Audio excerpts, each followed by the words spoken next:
नाय 5G YouTube channel नायगिरि लोगो नोंथांमोननिसिम दिनैनि गोदान भिडिअआव बयनिसिमबो गोजोन मोनाबिलिनि गाहाम हामलायनायखौ जासिहरग्रोनाय थाबाय।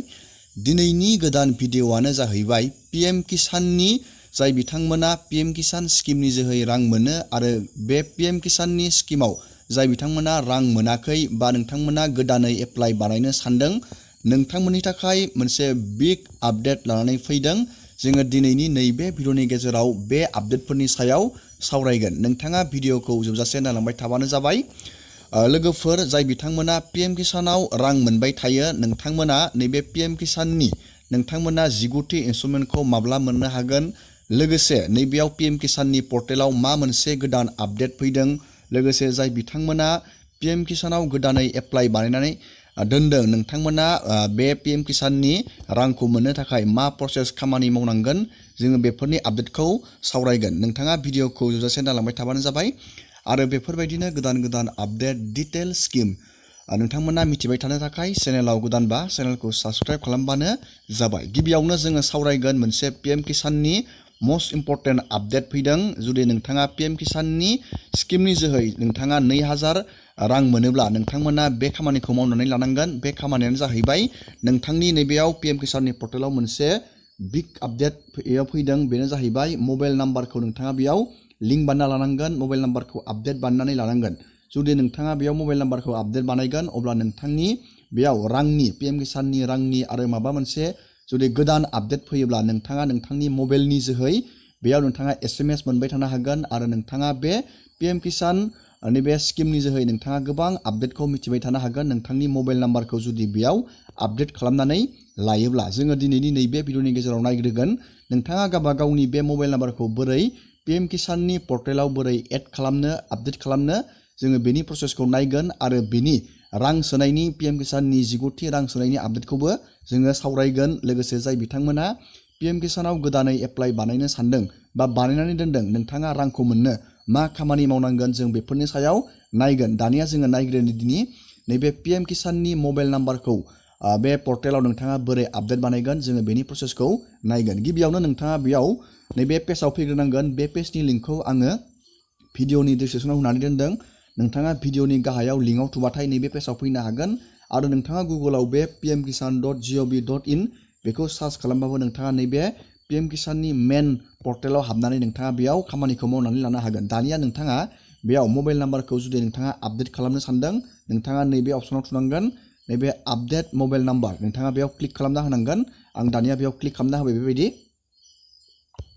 दानिया बेयाव नोंथाङा बेयाव अपसन नुनो मोनदों नोंथाङा मबाइल नाम्बार बेयाव आपडेट खालामनायनि नैबेयाव नोंथाङा नैबेयाव नुनो मोनदों नैबे रेजिस्ट्रेसन आरो नैबेयाव आधार कार्ड होनानै नोंथाङा बेयाव गावबा गावनि मबाइल नाम्बारखौ आपडेट खालामना लानो हागोन। गिबियावनो नोंथाङा जुदि रेजिस्ट्रेसन नाम्बार दं PM किसाननि नैबे बक्सआव बहायनांगोन आरो जुदि नोंथाङा रेजिस्ट्रेसननि सोलायै नोंथाङा जुदि आधार कार्डखौ होनानै बेयाव पर्टेलाव नोंथाङा मबाइल नाम्बारखौ आपडेट खालामनो सानदों अब्ला नोंथाङा नैबेयाव आधार कार्डनि नैबे बक्सआव टिक खालामनांगोन। नैबे बक्सआव टिक खालामबानो जाबाय आरो नोंथाङा नैबेयाव आधार कार्डखौ नैबे बक्सआव बहायबानो जाबाय आरो नैबे केपसाखौ नैबेयाव बहायबानो जाबाय। आरो जुदि नोंथांनियाव नैबेयाव रेजिस्ट्रेसन नाम्बारा गैया अब्ला नोंथाङा नैबे नाउ इउआर रेजिस्ट्रेसन नाम्बाराव क्लिक खालामनानै नोंथाङा बेयाव इजियावनो रेजिस्ट्रेसन नाम्बारखौ बहननानै लानो हागोन। दानिया आङो बेयाव नैबे रेजिस्ट्रेसनाव क्लिक खालामबाय बेबायदि। दानिया आं बेयाव रेजिस्ट्रेसन नाम्बारखौ बेयाव बहायनोसै। जेब्ला नोंथाङा बे PM किसानखौ एप्लाइ बानायदोंमोन बै समाव नोंथांनो बेयाव मोनसे रेजिस्ट्रेसन प्रभाइड खालामदोंमोन बे पर्टेलनिफ्राय PM किसाननिफ्राय नोंथाङा बेयाव बहायबानो जाबाय। दानिया जोङो बेयाव बहायनानै जोङो नेक्स्ट प्रसेसआव थांनानै मबाइल नाम्बारखौ बोरै आपडेट बानायनो जोङो बेनि प्रसेसखौ नायदिनि। दानिया आङो बेयाव रेजिस्ट्रेसन नाम्बारखौ बहायबाय आरो नैबेयाव केपसाखौ बहायबाय। दानिया नैबे सार्चआव थुनानै जोङो नेक्स्ट प्रसेसखौ जोङो नायदिनि। दानिया नोंथाङा बेयाव सार्चआव क्लिक खालामनाय लोगो लोगोनो नोंथाङा बेयाव नैबे बक्सआव नोंथाङा नैबेयाव टिक होनांगोन। नोंथाङा नैबेखौ फरायनो हागोन। दानिया नोंथाङा नैबे गेट आधाराव क्लिक खालामना होनांगोन। जों बेबायदि गेट आधाराव क्लिक खालामना होबाय। दानिया जोंनिया नैबे मबाइल नाम्बारजों आधारजों लिंक थानायाव मोनसे बेयाव OTP फैगोन। बेयाव OTPखौ सेन्ड खालामबाय बेबायदि बाथ्रा बुंदों। जों दा OTPखौ बहायनांगोन। नोंथाङा नैबे अकेआव क्लिक खालामना होबानो जाबाय बेबायदि। दानिया जोङो बेयाव आधार कार्डनि नैबेयाव OTPखौ नैबेयाव इन्टार खालामना होनांगोन। जोङो दानिया नै OTPआ जोंनिया फैबाय। जोङो दानिया बे OTPखौ नैबे बक्सआव इन्टार खालामनानै जों नैबे भेरिफाइ OTPआव जोङो क्लिक खालामनानै होनांगोन। दानिया आङो बेयाव OTP खौबो बहायबाय दानिया नैबेयाव भेरिफाइ खालामना होनोसै नैबे भेरिफाइ OTP आव दानिया बेयाव क्लिक खालामबाय बेबायदि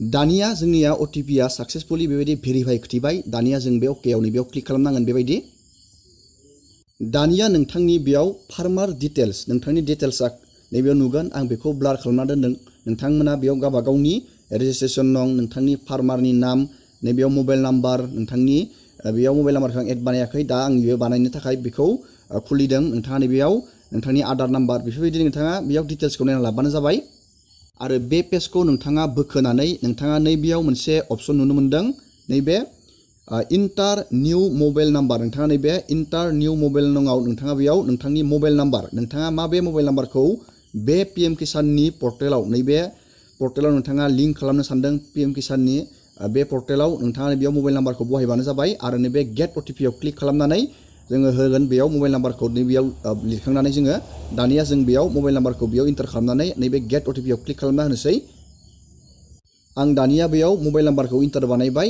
आरो नैबे गेट OTP आव क्लिक खालामना होबाय बेबायदि दानिया जोंनियाव मोनसे OTP फैबावगोन बे मबाइल नाम्बार होनायाव नै मबाइल नाम्बाराव जोंनियाव मोनसे OTP हरबाय सेन्ड नै OTP आ जोंनिया फैबाय दानिया जों OTP खौ नैबेयाव होनानै नैबेयाव भेरिफाइ खालामना होगोन दानिया जोंनिया OTP आ फैबाय जों OTP खौ नैबे बक्सआव बहायबाय दानिया नोंथाङा नैबेयाव नुदों भेरिफाइ OTP नोंथाङा बे भेरिफाइ OTP आव क्लिक खालामना होनांगोन बेबायदि दानिया जोंनिया मबाइल नाम्बारा बेबायदि सक्सेसफुली आपडेट जाबाय नोंथांमोना दानिया नोंथाङा नैबे गाहायाव मोनसे अपसन नुनो मोनदों नैबे click for update mobile number नोंथाङा बेयाव क्लिक खालामना होबानो जाबाय दानिया नै नोंथांमोना बेयाव नुनो मोनदों इउर मबाइल नाम्बार सक्सेसफुली आपडेट बेफोरबायदि नोंथाङा सिम्पल स्टेपआव नोंथाङा भिडिअखौ नायनानै बेफोरबायदि स्टेप बाय स्टेप नोंथांनि PMकिसाननि मबाइल नाम्बार जुदि नोंथाङा एड बानाय जायाखै बेयाव नोंथाङा मबाइल नाम्बारखौ एड बानायनानै लाबानो जाबाय नोंथाङा बेयाव मबाइल नाम्बार एड बानायबा गोबां नोंथाङा बेनिफ्राय आपडेट मिथिनो हागोन आरो इयुनावबो बेखौ गोनांथि जागोन मबाइल नाम्बारखौ दानिया गोबां जोङो खामानियाव नांगौ जायो मानो होनोब्ला मबाइल नाम्बारनि जोहैसो गोबां जोङो आपडेटखौ मिथिनानै मोननो हायो दानिया जोंनिया सक्सेसफुली बेबायदि कमप्लिट जाबाय मबाइल नाम्बार आपडेट बानायनाया PMकिसाननि दानिया जोङो PMकिसाननि गुबुन मोनसे आपडेटखौ जोङो नायनो थांबाय दं दानिया जोङो नैबे पर्टेलाव रिडाइरेक्ट जों बेयाव फैफिनबाय नोंथांमोना बेबायदि खालामनानै लाबानो जाबाय दानिया सावरायगोन जोङो PMकिसाननि 19थि इनस्टलमेन्टखौ नोंथाङा माब्ला मोननो हागोन बेनि बागै जोङो सावरायगोन लोगोफोर PMकिसाननि रांखौ नोंथांमोनाथ' मिथिखायो बोसोराव मोनथाम बे किस्तियाव सोनाय जायो मोनसे मास मोनब्रैनि गेजेराव मोनसे किस्तिखौ सोनाय जायो नोंथांमोना मिथिखायो दाख्लैबावै नोंथांमोना नैबेयाव नायनो हागोन 18 जुनाव सोदोंमोन दा नोंथांमोना PMकिसाननि 19थि इनस्टलमेन्टखौ नोंथाङा मोननो थाखाय नोंथाङा नैबे अक्ट'बर मान्थखौ नोंथाङा नेनांगोन नोंथाङा PMकिसाननि 19थि इनस्टलमेन्टखौ मोननो थाखाय नोंथाङा बेयाव गोदानै एप्लाइ बानायदोंब्ला नोंथाङा थाबैनो एग्रिकालसार अफिसाव बे नोंथांनि PMकिसाननि एप्लाइ बानायनायनि नोंथाङा डाटाखौ लानानै नोंथाङा बेयाव खौरां लानांगोन अब्लासो नोंथाङा जाय बिथांमोना PMकिसानाव गोदानै एप्लाइ बानायनानै दोनदों नोंथांमोना बे 19थि इनस्टलमेन्टआव रां सोनाय लोगो लोगोनो नोंथांमोना रां मोननो हागोन लोगोसे नोंथाङा EKYC आधारजों बेंक एकाउन्टजों लिंक खालामनांगोन अब्लासो नोंथाङा बे रांखौ मोननो हागोन दिनैनि भिडिअखौ आं बेखिनियावनो फोजोबबाय नोंथांमोना भिडिअखौ नायनानै मोजां मोनदोंबा लाइक खालामबानो जाबाय शेयार खालामबानो जाबाय आरो चेनेलाव गोदानबा चेनेलखौ साबस्क्राइब खालामबानो जाबाय एसेनोसै दिनैनि भिडिअआ